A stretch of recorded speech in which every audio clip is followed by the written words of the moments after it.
Week 1 of NBA free agency is practically in the books, and it's time to revisit the moves that were made and who are the biggest winners and losers after Week 1 of NBA free agency. Started off slow, but it picked up as we went on throughout the week. But before we get into my winners and losers, do you love the NBA? Well, if you're watching today's show, I would imagine you do. So help me out and hit that thumbs up icon. I want to showcase to my bosses how wide our NBA fan base is. So let's get 350 likes and hit that thumbs up icon. My goodness.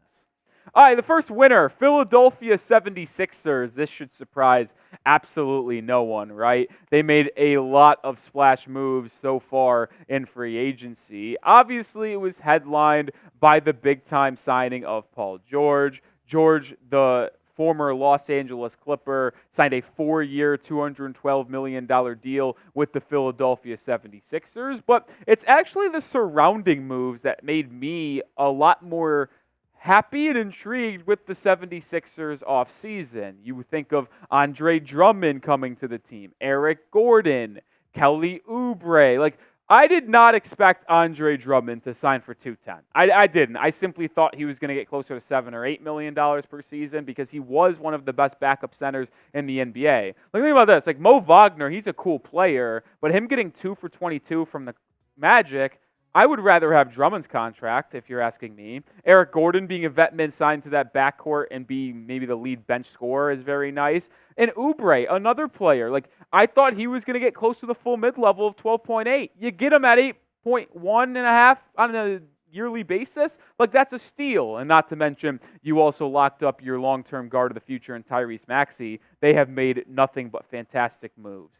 Obviously, though, we have to talk about Paul George because him joining this team, he is the perfect third option for the Philadelphia 76ers. When Embiid is healthy, he's a top 5 player in the league, and he's a top 3 MVP candidate. And then you saw Maxey take that next step this past season in the postseason as well as the regular season being an all-star. And now you add Paul George, who has been consistently one of the best two-way guard/wings in the NBA. He can handle the ball and be the playmaker when Maxey sits down. He can play off ball and score in the flow of the offense.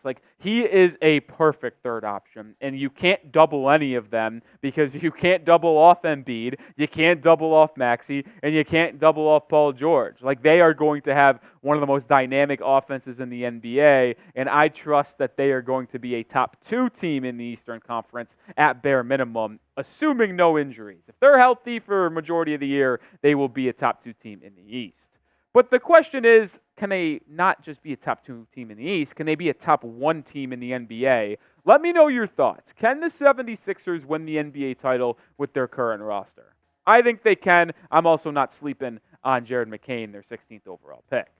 Loser, Denver Nuggets. Denver has done absolutely nothing to this point in NBA free agency. There's buzz out there that they could trade for Russell Westbrook, but even if they do that, I don't think that's a good move. They traded away Reggie Jackson on draft night, so they don't have a backup point guard. And then they obviously lost Kentavious Caldwell-Pope, and that is going to hurt, I think, a lot more than people realize in NBA media and NBA fans. This is one of the best two-way guards in the NBA at a role-playing perspective. He's obviously not going to be a headlining guy on your team, but he is a good fourth option on your roster, which is what he has been for the Nuggets over the past 2 years. It's obviously Jokic, Jamal, Aaron Gordon / Michael Porter Jr., then KCP's right there. He's a 40% three-point shooter, but he's also one of the best defenders on the perimeter in the NBA. I'm telling you, the Nuggets are going to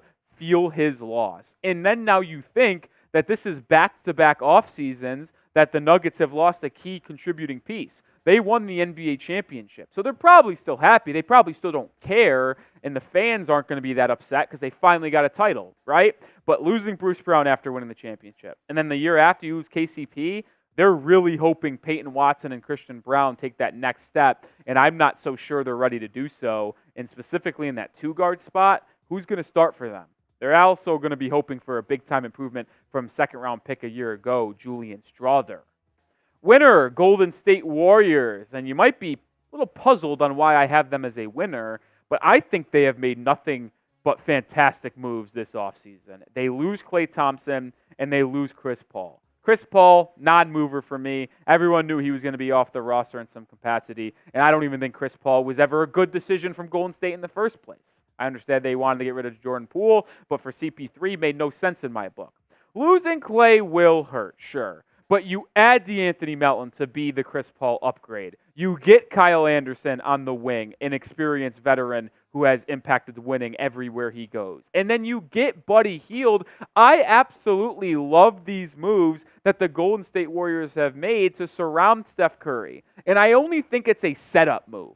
I really do. Now, if they go into the roster this season with Jonathan Kuminga as their number 2 player and these guys as their role players alongside Curry, Kuminga, and Draymond, sure, I'll be a little bit skeptical. But I think another move is coming in the form of Lauri Markkanen or another wing. And to me, I feel pretty confident that they have done an excellent job building the team around Curry and whatever player they go out and get. Because Buddy Hield has been a top 5 shooter in the NBA in his career since entering the league out of Oklahoma. And if I can go out on the limb here, I will argue that Buddy Hield will have the same impact, if not a better impact, on the 24-25 Golden State Warriors team that Klay had in 23-24. Obviously, Klay is the better shooter, and obviously Klay is a better all-time player. But Klay Thompson could not defend last year, and he required so much volume in terms of his shooting to make up for his numbers. Like, he's still a good, efficient three-point shooter, but he just took so much shots. I think Buddy Hield can do that same exact thing working off ball to Steph Curry. Buddy Hield's never had the opportunity to work alongside a shooter like Curry and work alongside a good playmaker like Draymond Green. Those dribble handoffs will be spectacular, and when teams throw a lot of bodies at Curry and he can dish it over to Buddy Hield and he'll get those open looks, I think he's going to be terrific in that Golden State Warriors offense.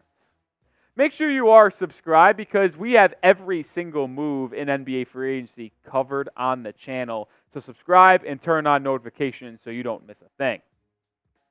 Loser, Los Angeles Clippers. I don't like what the Clippers have done this offseason one bit. Obviously, losing Paul George to the Philadelphia 76ers is absolutely brutal, and you lose your second best player on this team. Like that's something you simply can't have when you're trying to contend. And now I think the Los Angeles Clippers are forced to take a step back and go in a different direction in their roster construction.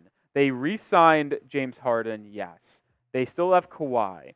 But only adding Derrick Jones Jr., Nick Batum, Chris Dunn, like those aren't moves that are going to move the needle. And they also got PJ Tucker and Russell Westbrook to opt in, both of them who are they likely are going to trade. They also added Kevin Porter Jr., which I don't know why he's in the league, and I don't think he deserves to be in the league. Like, I'm not a fan of the players that the Clippers have added this offseason. And then when you lose Paul George, you are only going to get worse. The Clippers, who were a 5 seed last year, it would not shock me if they were a play-in team this upcoming year. I would probably project it at this point. And they are one Kawhi Leonard injury away, or heck, one James Harden injury away from being a team that is picking top 10 in the NBA draft. And do they have their own picks?